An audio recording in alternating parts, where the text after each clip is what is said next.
Historia del himno en el Monte Calvario. George Bernard. El himno que estamos destacando es considerado generalmente como uno de los himnos evangélicos más populares del siglo XX. Su popularidad alcanzó su punto álgido durante las campañas evangelizadoras de Billy Sunday y Homer Rodehaver. En las primeras décadas del siglo XX, sin embargo, este himno todavía es sentimentalmente uno de los favoritos de jóvenes y mayores por igual. En el Monte Calvario lo escribió George Bernard, un evangelista metodista, en el año 1913. George Bernard aceptó a Cristo como su Salvador personal a temprana edad. Tras la muerte de su padre, George tuvo que asumir él solo la manutención de su madre y 4 hermanos cuando tenía tan solo 16 años de edad. Esto hizo que le fuera imposible continuar una preparación adicional para el ministerio cristiano. En lugar de ello, ingresó como miembro activo en las filas del Ejército de Salvación. Bernard y su primera esposa colaboraron durante varios años como oficiales en esta organización.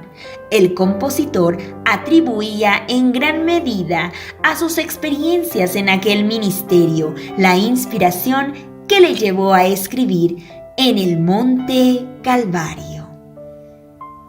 Aunque era autodidacta, Bernard fue ordenado con el tiempo por la Iglesia Metodista Episcopal, donde su ministerio devoto fue altamente apreciado durante muchos años.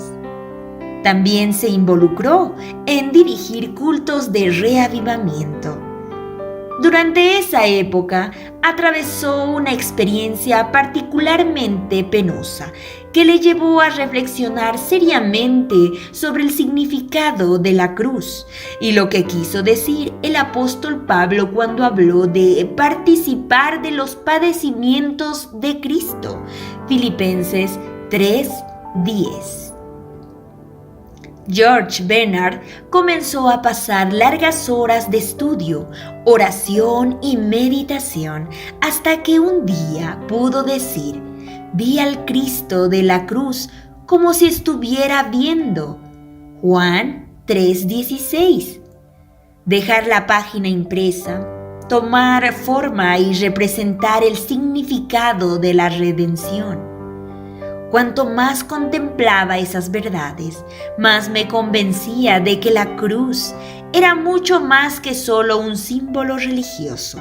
Era el verdadero corazón del Evangelio. Durante aquellos días de lucha espiritual, el tema para En el Monte Calvario empezó a tomar forma en su mente. Pero una voz interna parecía seguir diciéndole que esperara. Además, la presión de las obligaciones en la preparación de campañas impidió que Bernard finalizara el himno en aquel momento. Finalmente, sin embargo, empezó a concentrarse de nuevo en su proyecto y pronto las palabras y la melodía comenzaron a fluir libremente de su corazón. La inspiración me llegó un día de 1913.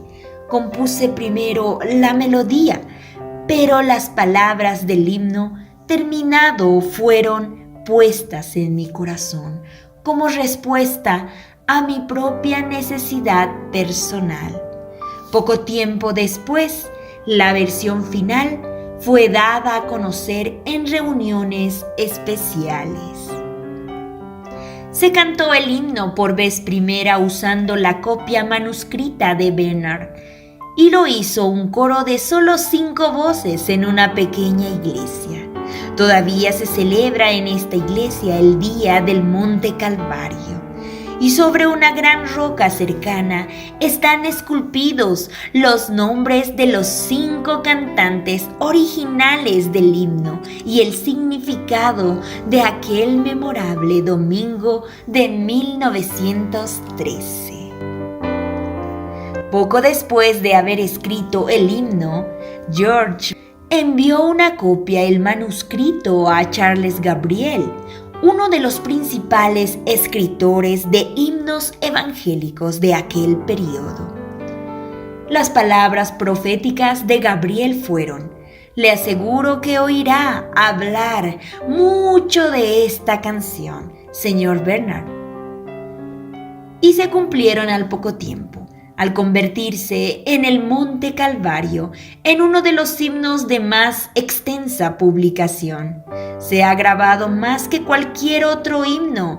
En las cárceles y prisiones se la ha llegado a conocer como el himno del prisionero. Después de escribir este himno, George Bernard siguió sus ministerios evangelizadores durante 40 años más. Escribió otros himnos, pero ninguno de ellos recibió jamás la respuesta que recibió en el Monte Calvario. En 1958, a la edad de 85 años, George Bernard cambió su cruz por una corona. Solo la eternidad revelará plenamente el número de vidas que Dios ha tocado a través de este himno evangelizador de expresión sencilla y fácil de cantar.